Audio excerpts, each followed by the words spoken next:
在重庆大巴山腹地大宁河险峡之畔，有一座被荒废的古镇。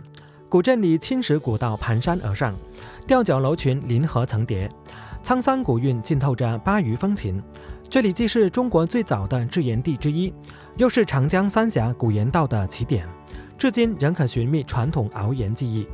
这里盐泉汩汩，峡谷幽深，山水相映如画。作为三峡库区唯一没有被淹没的盐业古镇，正以活态遗产之姿焕发新生，成为探秘巴盐文化、感受时光沉淀的绝佳秘境。这里就是乌溪宁长古镇。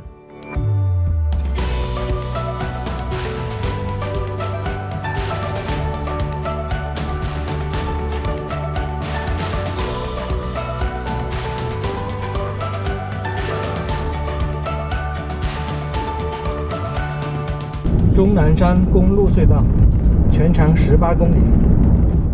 离开了山西和金市，我就趁着5·1高速免费，直接来到了重庆乌溪。刚到乌溪，这边的山水确实美，不过来到这一节呢，刚好遇到封路，因为这边山壁上呢是有一处崩塌，他们在修复，现在随时有可能会有石头掉下来。刚刚问了一下工作人员呢，他说有可能要封半个小时，也有可能要封2个小时。在到宁长古镇之前，我们会先经过白鹿镇的金竹坝盐官群。24口悬棺就像一本刻在悬崖上的历史书，悬棺在离河面100米高的峭壁上，风吹雨打上千年，至今还能看到古人的智慧。这些悬棺全是用整根楠木挖出来的，盖身以榫卯咬合，形制粗犷却暗含匠心。最大的悬棺有3米长，里面居然还套着一口小棺材，棺材的两头还留着拳头大小的圆洞，像是给灵魂留的小窗口。1980年，考古专家从18号棺材里发现了西汉晚期的秘密，这里一下子就成为了考古界的网红打卡地。站在山脚下抬头看，陡峭的岩壁上，悬棺就像旗子一样排开。从西汉到明清，这里一直是长江边悬棺葬的活教材，也是三峡山水和古老传说的完美见证。离开了金竹坝盐官群，再行驶14公里就来到了宁长古镇。不过此时已是傍晚时分，所以我打算在这里先住一晚，第2天再逛古镇。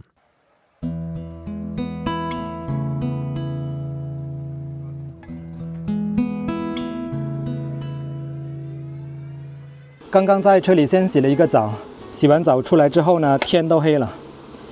今天晚上做一个干蒸牛肉，看能否做得成功。第一次做啊，先切一点姜丝，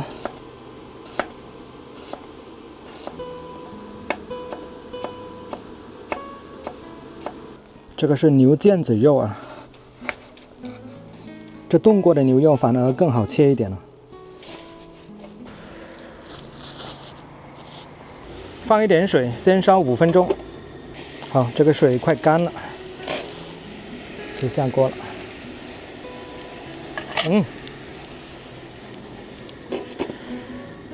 再蒸8分钟就可以了。开饭了，这个效果还是可以的哦。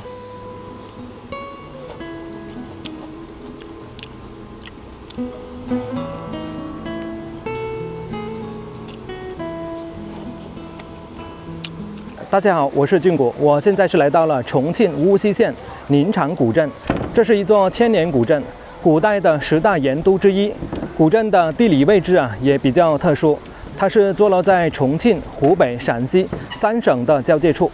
这座古镇因盐而兴，也因盐而衰。这里最鼎盛时期是清朝康熙至乾隆年间，当时整个镇子有336个炉灶，108口盐锅，号称万灶烟盐。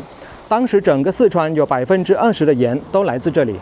既然是产盐的古镇，那盐在哪呢？这边有一座古建筑叫做龙君庙，整座古镇的经济命脉就藏在这里面了。据史料记载，这座建筑在汉代就已经有了，到了明朝还建了一座牌坊。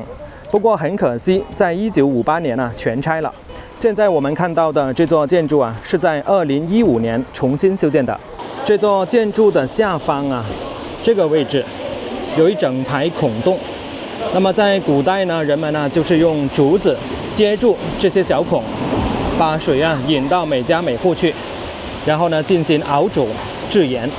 现在走进这里面看一看盐泉，一泉流白玉，万里走黄金，说的就是这里。这下面呢还有一个龙头呢。这个卤水啊看起来很清澈，但实际上啊咸得很，试一下啊。好苦涩，上来这上面看一下，看看这个卤水啊是从哪里流出来的。这里啊是有一个山洞，洞底下呢还接着管子呢。你看，卤水呢就是从这边流出来了。这里呢还有一个水文地质长期观测点。山洞的里面呢是一片漆黑啊。这里还可以看得到龙君庙原来的模样。以前的建筑呢看起来啊确实好看。这是以前老的制盐3车间的照片。这是制盐第1车间。咸不咸？咸吧。哦。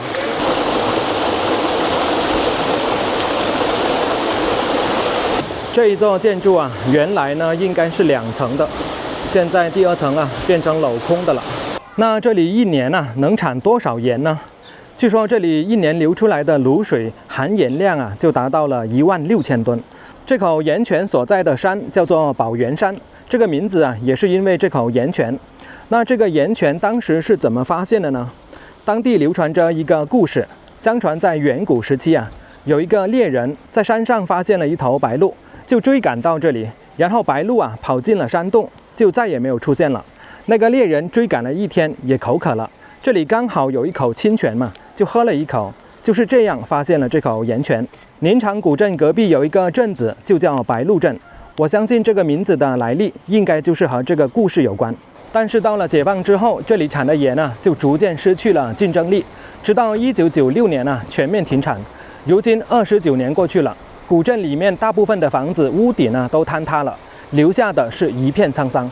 不过这座古镇的环境呢还是很优美，依山傍水，整座古镇呢是呈现东西走向。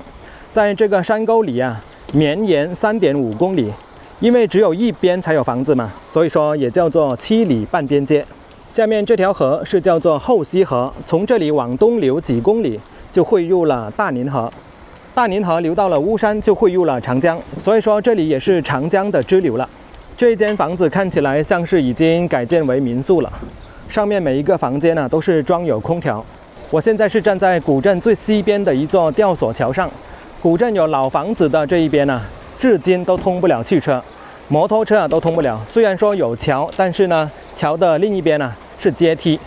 现在我们就走过吊索桥，来走一走这7里半边街。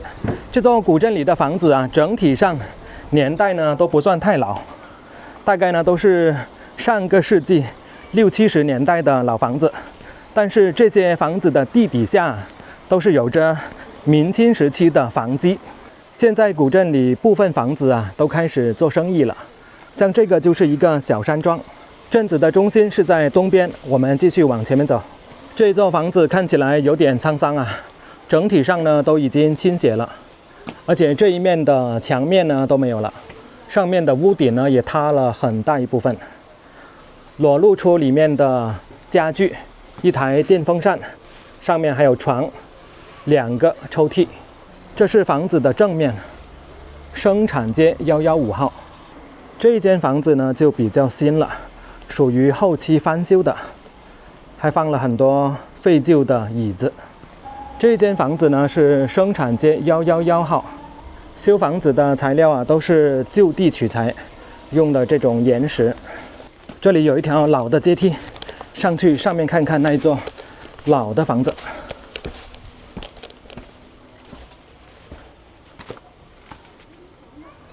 这间像是杂物间。里面呢还摆放着一些水杯、水缸、烧水壶之类的东西。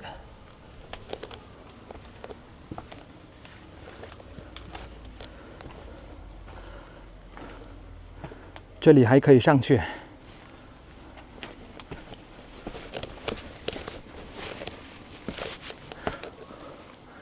第一级危房了。这里还种着一棵枇杷树呢。哎，在这里啊，还有一座小桥，连接2座房子，下面还有一条阶梯呢。看看这里的山形地貌，整座古镇啊，就是坐落在一条山沟里。走，回到主街上去。前面这座房子呢，又是属于比较先进一点的了，因为它用的是砖，不过也是属于危房了。而前面这座房子呢，整座房子的屋顶呢都没有了，而这下面呢杂草丛生，一开始我还以为是菜园呢。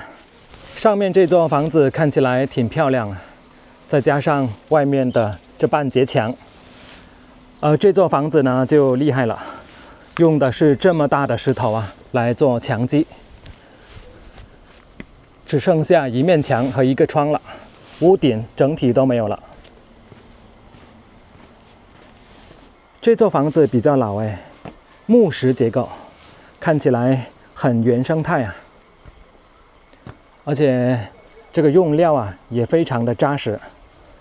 这根柱子这么粗，而且侧面的墙啊是非常厚的，大概有50厘米厚了。这里面的房子呢就相当的不堪了。哇，这里建筑有很多啊，这一面墙完全变形了，随时有坍塌的可能啊。这座房子确实很结实啊，整体上呢还是保存得比较完整，和旁边的这座房子啊就形成了鲜明的对比。这座呢是纯实木的，包括这个墙面都是，不过基本上啊只剩下一个架子了。而且这座纯实木的房子啊还是3层的。哇，这是方家老屋，属于不可移动文物，但是呢很可惜啊，并没有进行保护，而是任由其塌下来。哇，这里面还有一些老的家具，音响、电视机、电饭煲都有。看来在10几20年前呢，这里还有人住呢。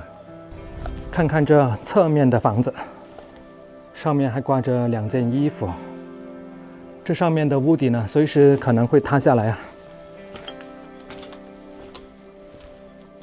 全部都是危房。哇，这里面的房子还有村道啊，可以说是错综复杂。房子的后面呢基本上都有阶梯往山上面走。再来看一下这座3层的木头房子，后面的这一整面墙壁都没有了。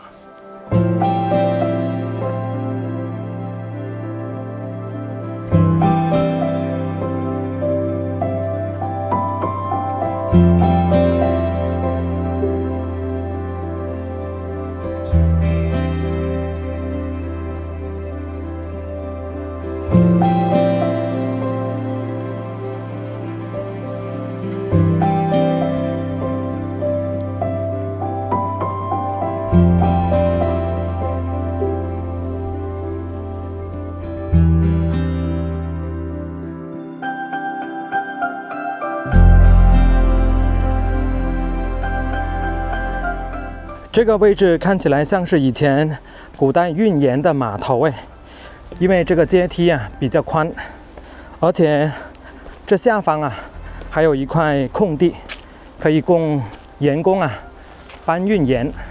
不过现在看起来水位啊就下降了很多，这种情况啊是运不了盐的。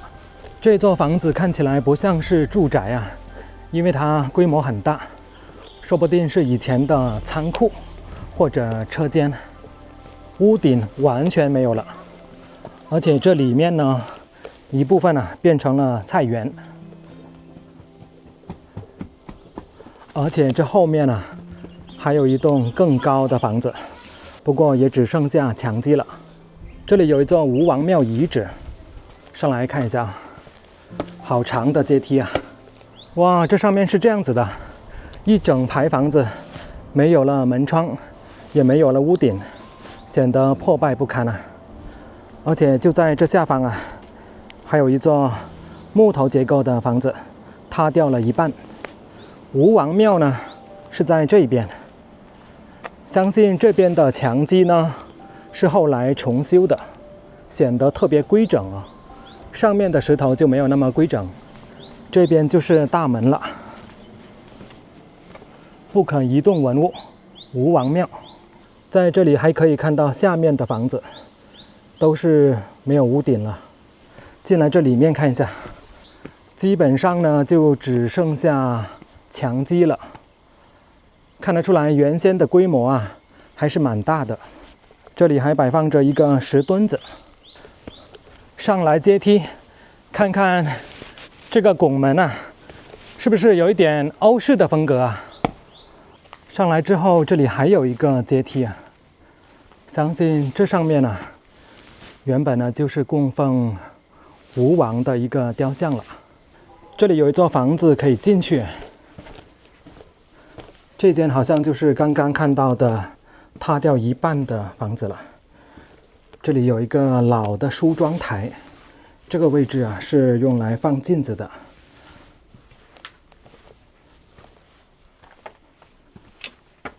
这里面破败不堪了。这座房子的大门呢还用木板钉着。这里门口还种着一些花，还有葱，说明这座房子啊还有人住呢。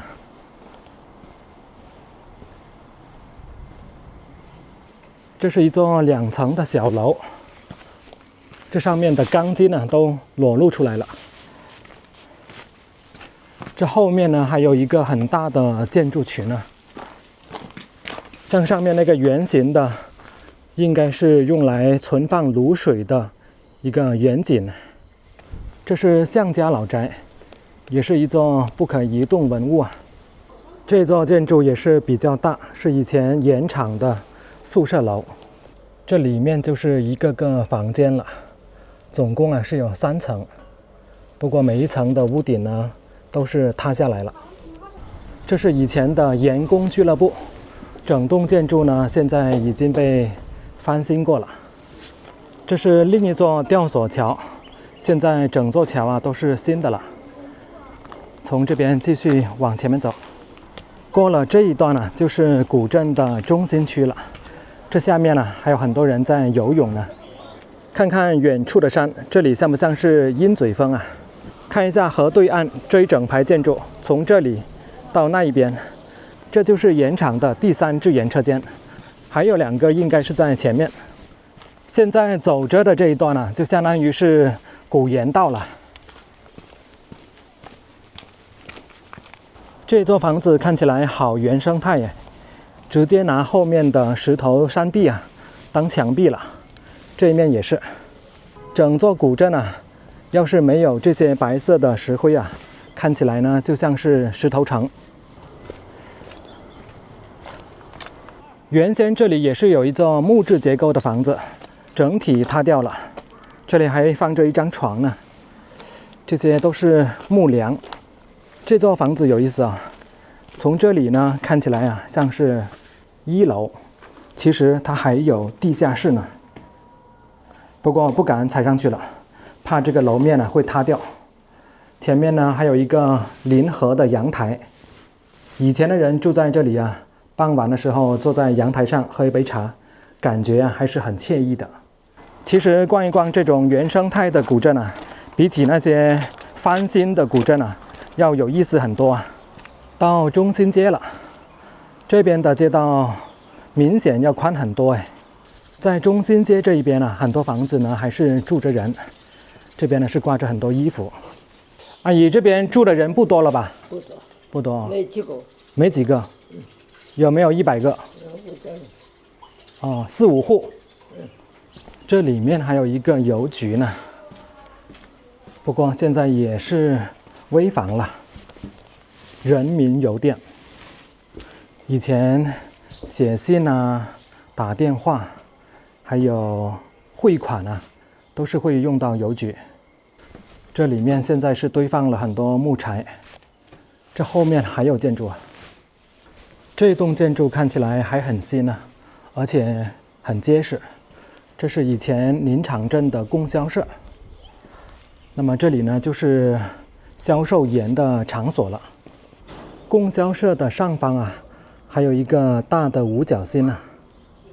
这栋建筑看样子啊，像是以前的小学，不过现在变成菜园子了。后面还有一栋5层的建筑，不过那一栋呢就完全空了。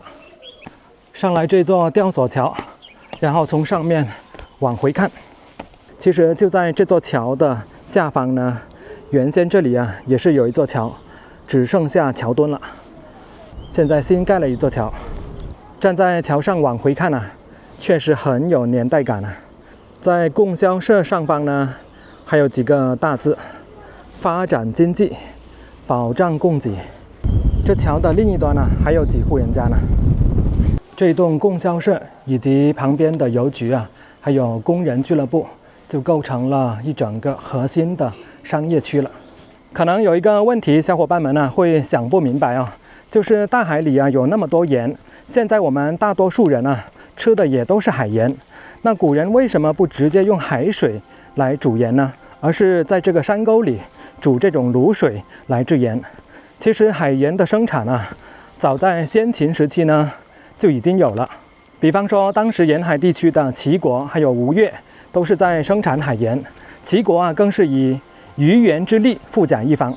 问题是当时的交通啊不发达，古代没有高速公路，没有汽车，想从海边啊把盐运到内陆，那是很麻烦的事，加上运输成本啊也是很高。